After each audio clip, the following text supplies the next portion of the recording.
What would you do if the world refused to believe your truth, even when you spoke it with all your heart? The sun was barely peeking over the rooftops of a sleepy neighborhood when the day took a turn no one saw coming. A young black girl, just 13 years old, stood quietly on the sidewalk outside her school. Her name was Nia, her backpack slung loosely over one shoulder, her eyes scanning the street for her father's familiar car. Raised by a man who taught her to hold her head high and stay respectful no matter the odds, Nia was the kind of girl who never made waves. But today, the world was about to test her in ways she never imagined. As she waited, a police car crept up beside her, its engine humming like a warning. The officer inside leaned out, his gaze sharp and suspicious. In mere moments, what should have been a simple after-school pickup spiraled into a moment of humiliation that would leave Nia shaken, and the entire street speechless. Stick around, because what happened next didn't just silence the doubters. It changed everything.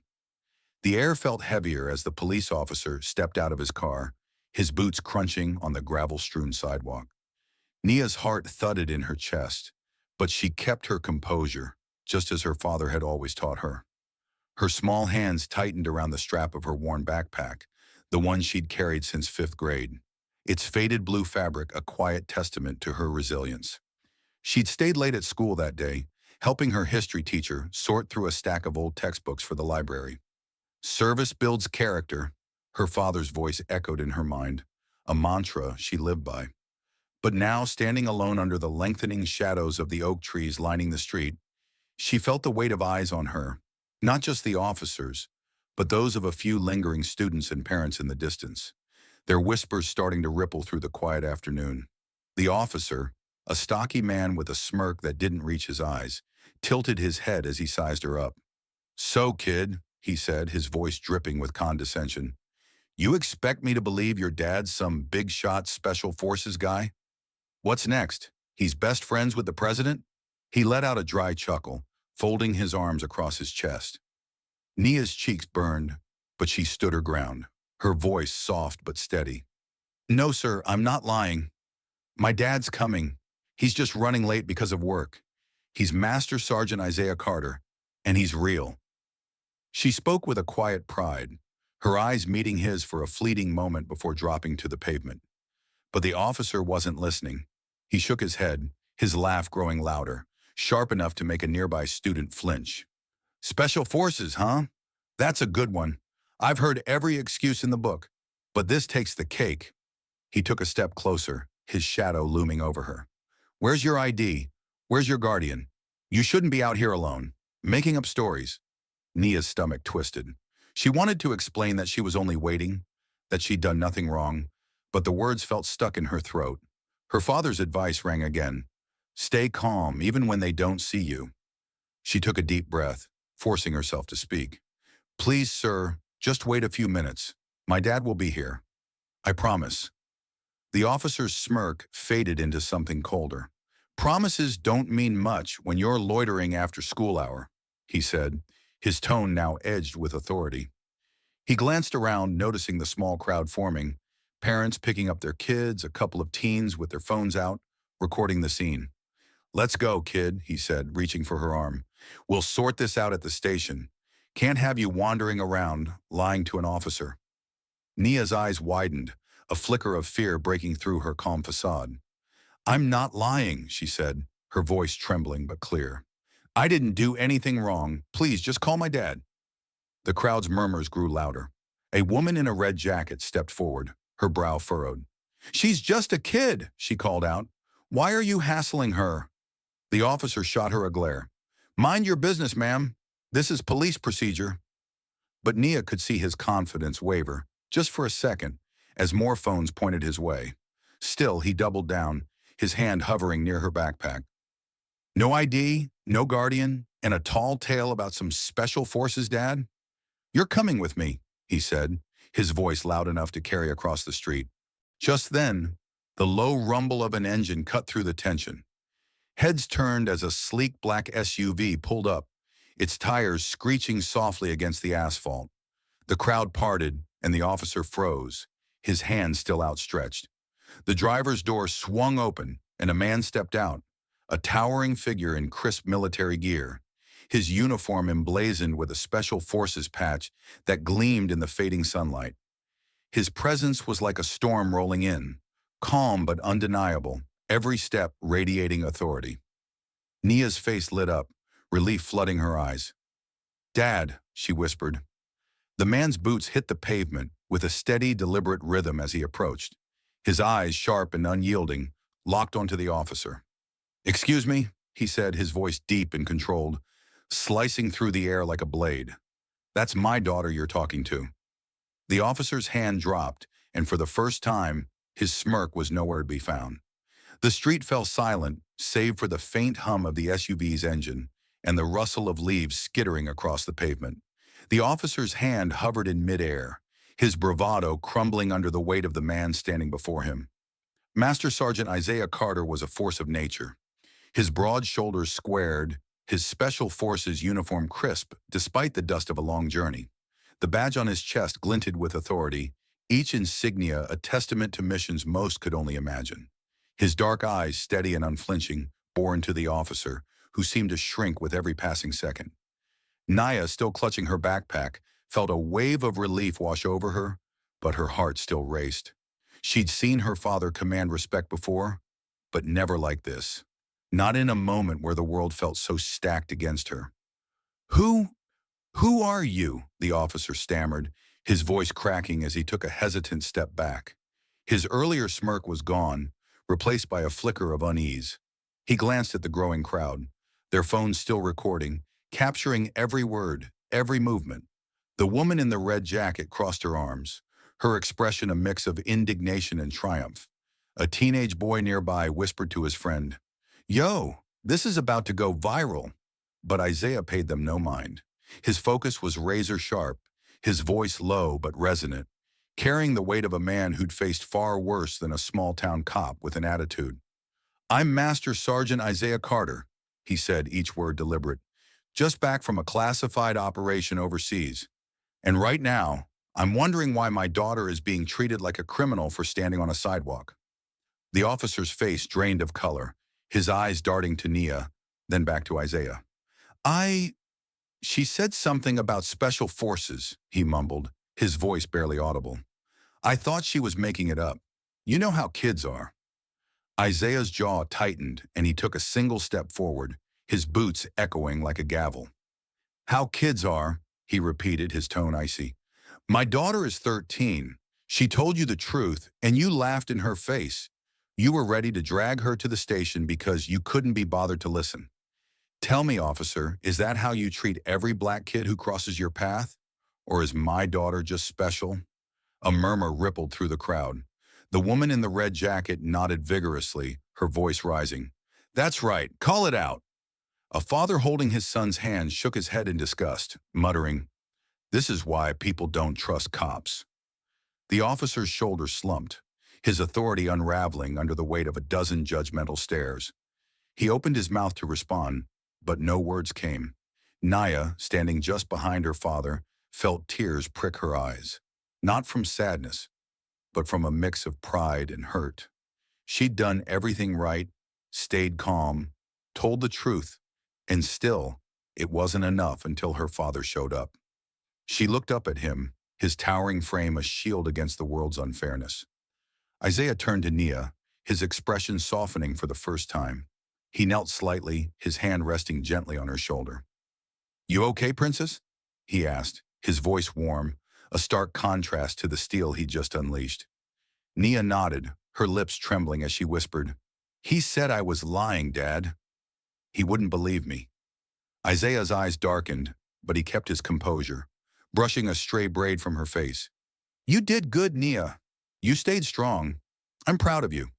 He straightened, turning back to the officer, who now looked like he wished the ground would swallow him whole. "Let me make this crystal clear," Isaiah said, his voice rising just enough to ensure everyone heard. "My daughter isn't your suspect. She's not your problem. She's a straight A student who stayed late to help her teacher, who waits for her father because she trusts him to show up. You don't get to put your hands on her, talk down to her, or assume she's trouble because of the color of her skin." He paused, letting the words sink in. Your job is to protect, not to humiliate. So next time a kid tells you something, maybe listen before you laugh." The crowd erupted in applause, a few people shouting, "Preach! And that's a real dad." The officer's face burned red, his hands fumbling at his belt as he backed toward his car.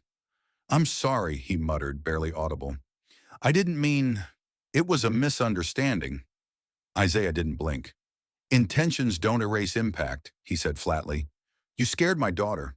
You made her feel small. That's not a misunderstanding. That's a mistake you don't get to make again." As the officer retreated to his car, the crowd's cheers grew louder. A young girl, no older than Nia, ran up and gave her a quick hug, whispering, "You're so brave." Nia managed a small smile, her heart still heavy, but lifted by the support around her. Isaiah hoisted her backpack onto his shoulder, his calloused hand enveloping hers. "Come on, princess," he said softly. "Let's go home." Together they walked toward the SUV, their heads held high, an unbreakable bond shining through the fading light. The golden hues of the setting sun cast long shadows across the street as Nia and her father, Master Sergeant Isaiah Carter, walked hand in hand toward their SUV. The crowd's cheers still echoed faintly, a chorus of support that seemed to lift Nia's small frame with every step. Her backpack, now slung over her father's broad shoulder, swayed gently, its faded patches catching the light like a badge of her quiet resilience. The air was thick with the weight of what had just unfolded, a moment that had shifted from fear to triumph in the blink of an eye. Nia glanced up at Isaiah, his face a mix of stoic pride and tender warmth, the kind of look only a father could give his daughter after standing as her shield against the world. "Thank you, Dad," she said, her voice soft but steady, the tremor from earlier now replaced with a newfound strength. Isaiah paused, crouching down to meet her eyes. His calloused hand cupped her cheek, his thumb brushing away a tear she hadn't realized was there. "You're my warrior, Nia," he said, his voice low and unwavering. "No one gets to make you feel less than you are. Not today. Not ever." Nia's lips curved into a small smile, her heart swelling with the kind of love that could weather any storm. She nodded, gripping his hand tighter, as if anchoring herself to his promise. The crowd watched in reverent silence, some wiping their eyes, others still holding up their phones, capturing a moment that felt bigger than the street they stood on. As they reached the SUV, a man in a gray hoodie stepped forward, his voice breaking the quiet. "You're a hero, Sergeant Carter," he shouted, his words sparking a fresh wave of applause. A woman nearby, her toddler perched on her hip, called out, "God bless you both." Isaiah gave a slight nod, his focus still on Nia, but the gratitude in his eyes was clear. He opened the passenger door for her, helping her climb in before shutting it with a gentle thud. As he circled to the driver's side, the crowd parted like a sea, their faces a mix of awe and respect. A teenage girl, the one who'd hugged Nia earlier, turned to her friend, her voice hushed but fervent. "This is going viral for sure. That cop's gonna regret this." By the next morning, the videos had spread like wildfire across social media. Clips of the officer's smug laughter, Nia's quiet dignity, and Isaiah's commanding presence racked up millions of views. Hashtags like number justice for Nia and number listen to kids trended worldwide, sparking heated discussions about prejudice, accountability, and the power of truth. News outlets picked up the story, with anchors praising Isaiah's restraint and Nia's courage. A local activist group organized a community forum, inviting Isaiah to speak, though he declined, saying, "This isn't about me. It's about making sure no kid feels like my daughter did." The officer, identified through the videos, faced an internal investigation, with calls for sensitivity training echoing from City Hall to online petitions. Back at home that evening, Nia sat at the kitchen table, her homework spread out but untouched. She kept replaying the day in her mind, the officer's mocking tone, the fear in her chest, the moment her father's voice cut through it all. Isaiah sat across from her, sipping coffee, his military gear replaced by a worn t-shirt. "You still thinking about it?" he asked, his tone gentle. Nia nodded, twisting a pencil in her hands. "Why didn't he believe me, Dad? I told the truth." Isaiah leaned forward, his eyes soft but fierce. "Some people see what they want to see, not what's real. But you? You showed them what strength looks like. You stayed calm, you spoke up, and you trusted me to have your back. That's power, Nia. Don't ever forget it. She smiled, a real one this time, and reached for his hand across the table. The moment was simple but profound, a quiet victory in the warmth of their home. Outside, the world was buzzing with their story, but in that kitchen, it was just a father and daughter, unbreakable. Their bond a testament to love and resilience. The next day at school, Nia walked through the halls with her head a little higher. Classmates who'd once overlooked her now greeted her with shy smiles, some whispering, "You're amazing." Her history teacher pulled her aside, her eyes misty. "You're a hero, Nia. Don't let anyone tell you otherwise." This isn't just a story about a girl and her father standing up to injustice. It's about the ripple effect of truth, how one moment of courage can spark a movement, how one voice can challenge a system, how one family's love can remind us all what matters most. Nia didn't just face down a skeptic. She showed the world that dignity can't be judged by age or skin color. And Isaiah didn't just protect his daughter. He taught us that real strength lies in listening, in believing, in standing up when it counts. Weeks after that fateful afternoon, the quiet neighborhood where Nia had stood her ground was no longer just a backdrop. It had become a symbol of change. The street, once marked by the hum of routine, now buzzed with a different energy. Local news vans parked near the school, their cameras panning across the same sidewalk where Nia's truth had clashed with prejudice. Community organizers handed out flyers for a town hall meeting, their voices amplified by megaphones, calling for reform in how police interact with kids. Nia's story, captured in those shaky phone videos, hadn't just gone viral, it had ignited a movement. Billboards along the highway now bore her name, with bold letters proclaiming, "Believe our kids," alongside a silhouette of a girl with a backpack, her chin held high. At home, Nia sat cross-legged on her bed, her phone glowing with notifications. Messages poured in from strangers across the globe. Kids who'd felt ignored, parents who'd wept watching her stand tall, even a soldier who'd served with Isaiah, writing, "Your dad's always been a legend, but you're the real hero." She scrolled through a post from the teenage girl who'd hugged her that day, now a friend, who'd shared a clip of Nia's small smile as she walked away with her father. The caption read, "This is what strength looks like. Justice for Nia." Nia's fingers hesitated over the screen, her heart caught between pride and the lingering sting of that officer's laughter. She wasn't used to being seen, not like this, but something inside her was shifting, a quiet confidence taking root. Downstairs, Isaiah stood at the living room window, watching the neighborhood kids play basketball across the street. His coffee mug sat untouched on the sill, steam curling into the air. He'd faced countless challenges in his career, covert missions, life or death decisions, but nothing had hit him like seeing his daughter's fear that day. He turned as Nia padded into the room, her backpack slung over one shoulder, ready for school. "You good, princess?" he asked, his voice as steady as ever. Nia nodded, but her eyes held a question.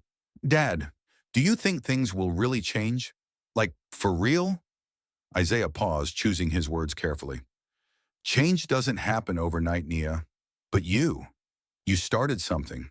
Those videos, those hashtags, they're not just noise. They're people waking up, demanding better. And I'll be right here, every step, to make sure they listen." That morning, Nia stepped into her school with a different stride. The hallways, once just a maze of lockers and chatter, felt like a stage. Her classmates parted as she passed, some offering fist bumps, others whispering her name like it carried weight. Her history teacher, Ms. Reynolds, had pinned a newspaper clipping about Nia's story to the classroom bulletin board, with a handwritten note, "Courage changes history."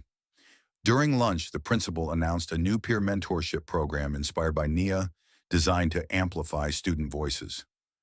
Nia blushed as her friends cheered, but inside she felt a spark. She wasn't just a kid anymore. She was a catalyst. Beyond the school walls, the ripples grew. The officer from that day, now on administrative leave, issued a public apology, his voice shaky in a press conference aired on local TV. "I made a mistake," he said, avoiding the camera's gaze. "I'm learning, and I'll do better." Community leaders weren't satisfied. pushing for mandatory de-escalation training and youth outreach programs. A petition with thousands of signatures landed on the mayor's desk, demanding accountability. At the town hall, a mother shared her own story of her son being profiled, her voice breaking as she thanked Nia for giving her hope. Isaiah, who'd reluctantly attended, spoke briefly, his words cutting through the room. My daughter's truth shouldn't have needed my badge to be heard. Fix that, and you fix the system. Months later, Nia stood on a small stage at a community rally, her hands gripping a microphone. The crowd stretched before her, families, activists, even a few police officers in civilian clothes, all there to support Believe Our Kids. Her voice trembled at first, but grew stronger with each word. I was scared that day, she said, her eyes scanning the sea of faces. But I learned something. Our stories matter. When we speak, when we stand together, the world has to listen. The applause was deafening, and Isaiah, standing at the back, clapped hardest of all, his eyes glistening with pride. A year had passed since that sunlit afternoon, when Nia Carter's quiet courage turned a neighborhood sidewalk into a battleground for truth. The seasons had shifted, leaves falling and blooming again, but the echo of that day lingered, woven into the fabric of the community. The school's front gate, once just a pickup spot, now bore a small plaque, Nia Carter Courage Corner, funded by a crowdfunding campaign that had raised thousands overnight. It wasn't just a marker. It was a promise, etched in bronze, that no child's voice would be silenced again. Nia, now 14, stood before it on a crisp spring morning, her backpack a little newer, but still slung over one shoulder. Her eyes traced the words, a mix of disbelief and pride swelling in her chest.